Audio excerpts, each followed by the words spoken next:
نحمده ونصلي على رسوله الكريم اما بعد فاعوذ بالله من الشيطان الرجيم بسم الله الرحمن الرحيم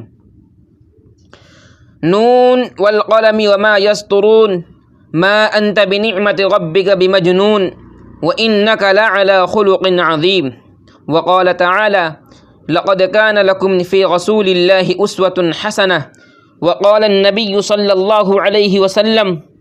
المسلم من سلم المسلمون من لسانه ويده او كما قال علیہ الصلاۃ والسلام۔ آج کا ہمارا عنوان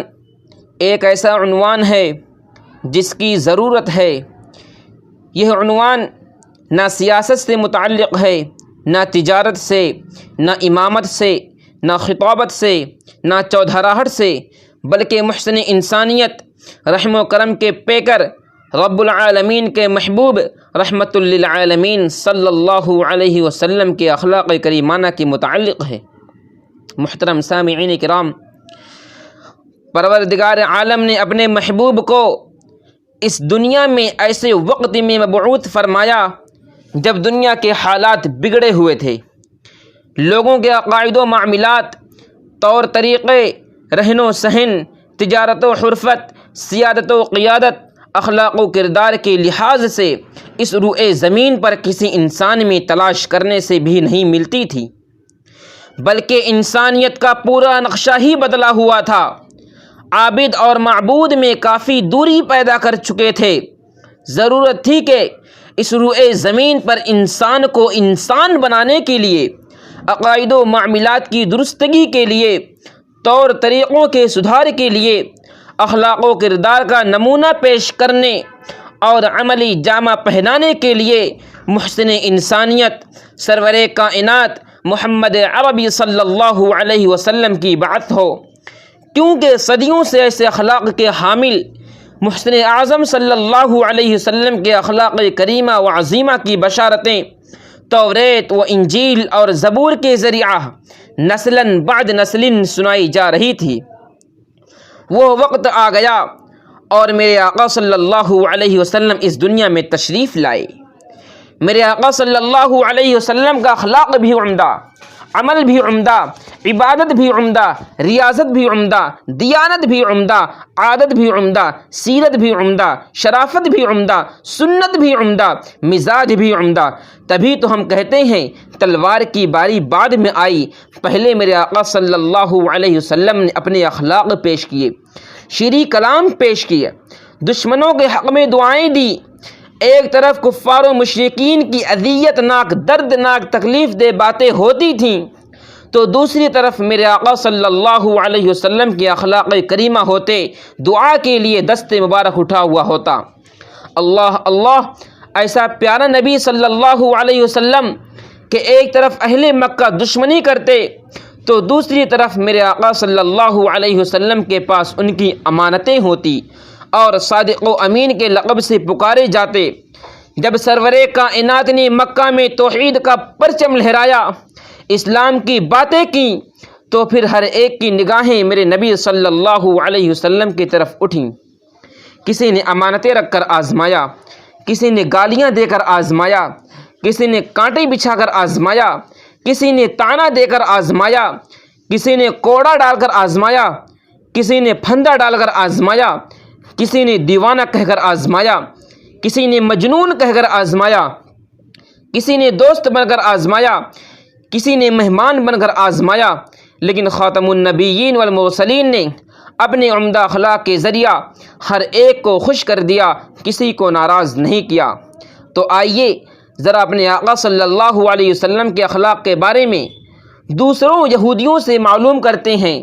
کہ بتاؤ ذرا میرے آقا صلی اللہ علیہ وسلم کے اخلاق و کردار کیسے ہیں۔ میرے دینی بھائیوں، ایک یہودی میرے نبی صلی اللہ علیہ وسلم کے گھر مہمان بن کر آیا۔ آنے کا انداز عجیب و غریب ہے، ہاتھ میں ننگی تلوار لیے آتا ہے، انداز دشمنوں کا ہے، کلام گستاخانہ ہے، نہ ادب ہے نہ احترام۔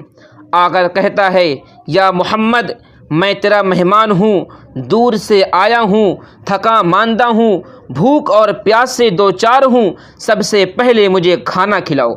دیکھو دنیا والو، میرے نبی صلی اللہ علیہ وسلم کا اخلاق، فرمایا ہاں ہاں تو میرا مہمان ہے۔ سبحان اللہ، کتنا عمدہ اخلاق ہے۔ یہودی سے نہ نام معلوم کیا گیا، نہ بے ادبی پر ٹوکا گیا، نہ یہ معلوم کیا گیا کہ ننگی تلوار لے کر کیسے آئے ہو، کیا ارادہ ہے، کب تک قیام رہے گا، کچھ بھی معلوم نہیں کیا گیا۔ اور میرے نبی صلی اللہ علیہ وسلم فرماتے ہیں ہاں ہاں تو میرا مہمان ہے۔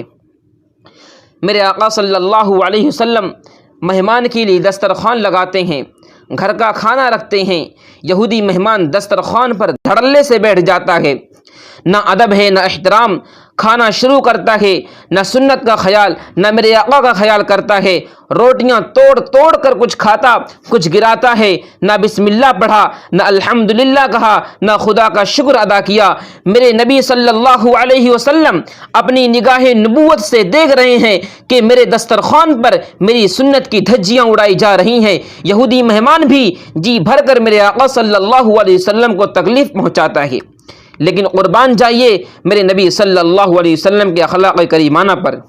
یہودی مہمان دیکھتا ہے کہ محمد صلی اللہ علیہ وسلم نہ ناراض ہوئے، نہ غصہ ہوئے، نہ تکلیف پہنچائی، نہ بھوکا رکھا، نہ بیکار رکھا، بلکہ عزت و ہمت دی، حوصلہ دیا، احترام کیا، دسترخوان بچھایا، مہمان بنا کر کھانا پیش کیا، پانی پلایا، پورے گھر کا کھانا پیش کر دیا، آرام دیا۔ یہودی مہمان دل ہی دل میں سوچتا ہے، جو برسوں سے سنتا آ رہا تھا کہ آخری نبی جو محمد صلی اللہ علیہ وسلم ہوں گے، مکہ میں پیدا ہوں گے، ان کے اخلاق و کردار بڑے عمدہ ہوں گے، یہ باتیں، یہ اوصاف، یہ اخلاق، یہ کردار ان میں موجود ہیں، لیکن پھر بھی محمد صلی اللہ علیہ وسلم کو آزمایا جائے اور کوئی بڑا تکلیف دہ کام کیا جائے جس سے محمد صلی اللہ علیہ وسلم کو تکلیف ہو، اس کے بعد دیکھا جائے کہ کیا وہی محمد ہے جن کے اخلاق کے بارے میں میں سنتا آ رہا ہوں۔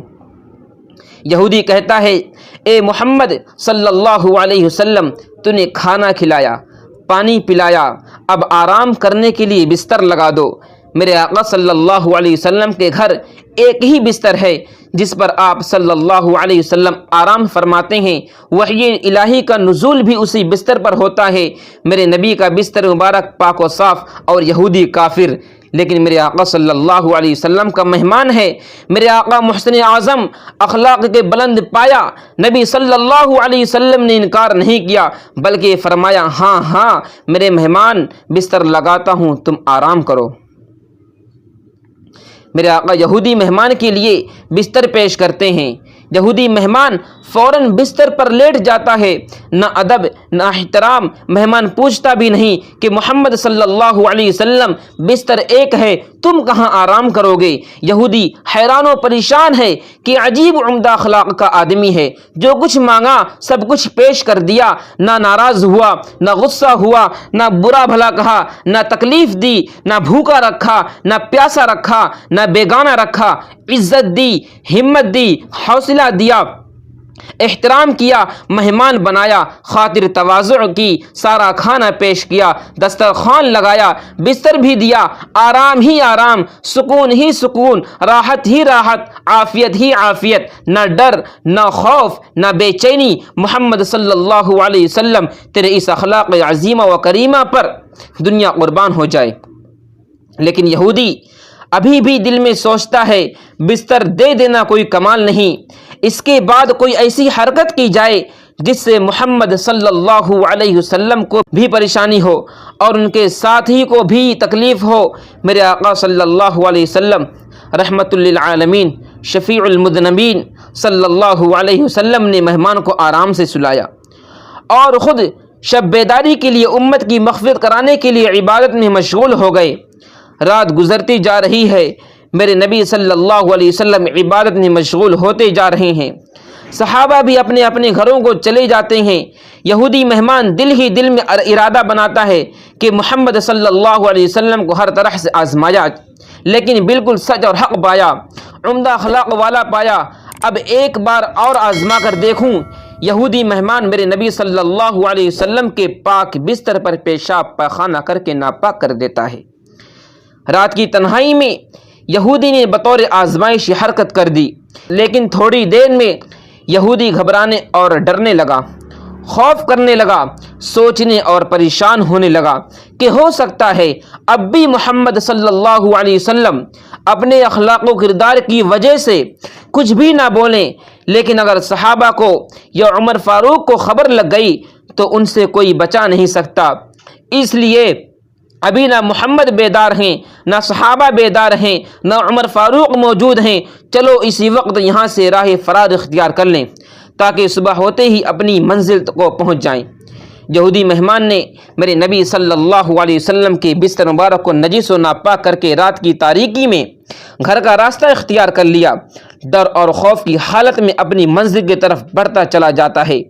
ادھر محسن اعظم نبی مکرم ہادی عالم رحمت للعالمین صلی اللہ علیہ وسلم اپنے یہودی مہمان کی خبر لینے کے لیے حجرے میں آتے ہیں کہ چل کر دیکھ لوں میرے مہمان کو کوئی تکلیف تو نہیں ہے۔ سبحان اللہ، حجرے میں آتے ہیں، بستر خالی اور مہمان غائب ہے، نجاست پڑی ہوئی ہے، پیشاب سے بستر تر ہے، بدبو آ رہی ہے۔ میرے آقا صلی اللہ علیہ وسلم دیکھ کر پریشان اور فکر مند ہوئے،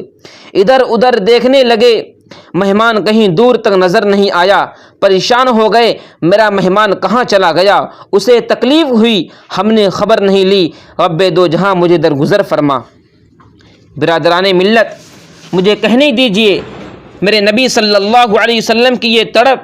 یہ فکر، یہ پریشانی، یہ تلاش، یہ جستجو، یہ گریہ وزاری، یہ درد، یہ سوز میرے آقا صلی اللہ علیہ وسلم کی عمدہ اخلاق کی دلیل ہے۔ جب ہی تو قرآن کہتا ہے انک لعلی خلق عظیم لقد کان لکم فی رسول اللہ اسوۃ حسنہ۔ میرے آقا جب پریشان ہو کر ادھر ادھر تلاش کر چکے، مہمان نظر نہیں آیا، تو پھر حجرے میں تشریف لائے، بستر کو اٹھایا، پانی لیا، نبوت کے ہاتھ سے بستر کو دھونا شروع کیا۔ اتنے میں میرے آقا صلی اللہ علیہ وسلم کا غلام بلال آیا۔ اس منظر کو دیکھ کر بلال پریشان ہو گئے، تڑپ گئے، یا رسول اللہ صلی اللہ علیہ وسلم یہ کام میرے ذمہ کیجئے، میں آپ کا خادم اور غلام ہوں، میرے رہتے ہوئے آپ تکلیف نہ اٹھائیں۔ میرے نبی کا جواب سن کر اخلاق بنائیے، کردار بنائیے، سنت پر عمل کیجئے، اسوہ حسنہ اپنائیے، درد مند بنیے۔ میرے آقا صلی اللہ علیہ وسلم فرماتے ہیں بلال مہمان میرا تھا نہ کہ تیرا، اس لیے خدمت کا حق میرا ہے، کل اگر میرے رب نے مجھ سے سوال کر لیا تو یہ سوال مجھ سے ہوگا نہ کہ تم سے، اس لیے بستر تو ہم ہی صاف کریں گے۔ حضرت بلال رضی اللہ تعالی عنہ دیکھتے جا رہے ہیں اور میرے آقا صلی اللہ علیہ وسلم بستر کو پاک کرتے چلے جا رہے ہیں۔ لوگوں دیکھو تو ذرا یہ انداز کتنا پیارا ہے، بات کتنی اچھی ہے، عادت کتنی نرالی ہے، طریقہ کتنا عمدہ ہے، اخلاق و کردار کتنا بلند ہے۔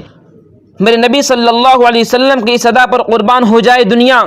آج ایسا اخلاق مسلمانوں کے کردار میں، بات میں، عبادت میں، عادت میں، طریقت میں، معاشرت میں، صداقت میں، عدالت میں، حیا میں، شجاعت میں، ایمان میں، عقائد میں آ جائے، محمد عربی صلی اللہ علیہ وسلم کی پیروی ہو جائے، تو پھر سنیے میں کیا کہتا ہوں، یقین ہی نہیں پورے یقین کے ساتھ کہتا ہوں کہ تمہاری کامیابی ہوگی، تمہاری عزت اور قدر ہوگی، تمہاری قیمت اور بڑائی ہوگی، تمہاری حقیقت اور اہمیت ہوگی، تمہاری پہچان اور شناخت ہوگی۔ لیکن جب ہم نے اپنے اخلاق و کردار کو بگاڑا، نبی صلی اللہ علیہ وسلم کی سنت کو چھوڑا، تو پھر کیا ہوا؟ وہ ہماری نظروں کے سامنے ہے،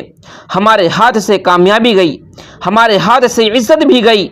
ہمارے ہاتھ سے قدر بھی گئی، ہمارے ہاتھ سے قیمت بھی گئی، ہمارے ہاتھ سے بڑائی بھی گئی، ہمارے ہاتھ سے حقیقت بھی گئی، ہمارے ہاتھ سے اہمیت بھی گئی، ہمارے ہاتھ سے پہچان بھی گئی۔ اور آج دشمن اسلام، یہود و نصارہ اور دنیا کی دوسری اسلام بھی دشمنی طاقت ہیں، مسلمانوں کی ذلت کی نظر سے دیکھتے ہی نہیں بلکہ ذلیل سمجھتی اور اسلام کو بدنام کرتی ہیں۔ ضرورت یہ ہے کہ اسوہ نبی، سنت نبی اور اخلاق نبی صلی اللہ علیہ وسلم کو اپنایا جائے۔ تو میں یہ عرض یہ کر رہا تھا کہ میرے آقا صلی اللہ علیہ وسلم یہودی مہمان کا ناپاک کیا ہوا بستر پاک کر رہے ہیں۔ ادھر یہودی کو آدھے راستے میں یاد آیا کہ تلوار چھوڑ کر جا رہا ہوں، فکر ہوئی، پھر ہمت، ابھی محمد صلی اللہ علیہ وسلم بیدار نہیں ہوئے ہوں گے اور نہ ہی صحابہ بیدار ہوئے ہوں گے، جلدی سے تلوار لے کر واپس آ جاؤں گا۔ اللہ اکبر! تبھی تو کہا جاتا ہے کہ خدا جس کو ہدایت دے اسے کوئی گمراہ نہیں کر سکتا۔ اور میرے نبی صلی اللہ علیہ وسلم کا مہمان، تم تلوار چھوڑ کر نہیں جا رہے ہو، ہدایت چھوڑ کر جا رہے ہو۔ تیز تیز قدموں سے جلدی جلدی یہودی واپس ہوتا ہے اور جب میرے آقا صلی اللہ علیہ وسلم کے دربار میں دوبارہ حاضر ہوتا ہے تو عجیب منظر دیکھتا ہے کہ محمد صلی اللہ علیہ وسلم بیدار ہیں، صحابہ بیدار ہیں، بلال بھی موجود ہیں، بستر بھی موجود ہے، پانی بھی موجود ہے، اور محمد عربی صلی اللہ علیہ وسلم بستر کو صاف کر رہے ہیں۔ میرے آقا محسن اعظم، رحمت کائنات، فخر موجودات، ہادی سبل، خاتم النبیین والمرسلین محمد عربی صلی اللہ علیہ وسلم کی نظر یہودی مہمان پر پڑتی ہے تو میرے آقا فرماتے ہیں، میرے مہمان تم کہاں چلے گئے تھے؟ تجھے میں نے تکلیف دی، درگزر کرنا، مجھے رات میں اٹھایا ہوتا، محمد تیری خدمت کے لیے حاضر ہوتا۔ اللہ اللہ! یہ شفقت، یہ محبت، یہ درد مندی، یہ حوصلہ مندی، یہ پیار، یہ اخلاق، یہ تڑپ، یہ گریہ، یہ سوز بھری جملے میرے آقا صلی اللہ علیہ وسلم کے دہن اقدس سے موتی بن کر نکل رہے تھے۔ اور ادھر یہودی حیران و پریشان تھا، لیکن اطمینان تھا، اس لیے کہ اب تو اسے کامیابی ملی۔ یہودی کہتا ہے، اے محمد صلی اللہ علیہ وسلم، بس کر، میں نے تجھے تکلیف و پریشانی دی، اذیت دی، تیری شان میں گستاخی و بے ادبی کی، بد احترامی و بد کلامی کی، توہین رسالت کی۔ اے محمد صلی اللہ علیہ وسلم، میرے ماں باپ تجھ پر قربان، بستر بعد میں دھونا، بعد میں پاک کرنا، پہلے مجھے پاک کر کے کلمہ پڑھا دو، اشہد ان لا الہ الا اللہ اشہد ان محمدًا عبدہ ورسولہ۔ میرے آقا ہادی عالم رحمت للعالمین صلی اللہ علیہ وسلم نے کلمہ پڑھا کر مسلمان بنا دیا، اسلام کی دولت سے مالا مال کر دیا، آخرت بنا دی۔ میرا دعویٰ ثابت ہو گیا، انک لعلی خلق عظیم لقد کان لکم فی رسول اللہ اسوۃ حسنہ۔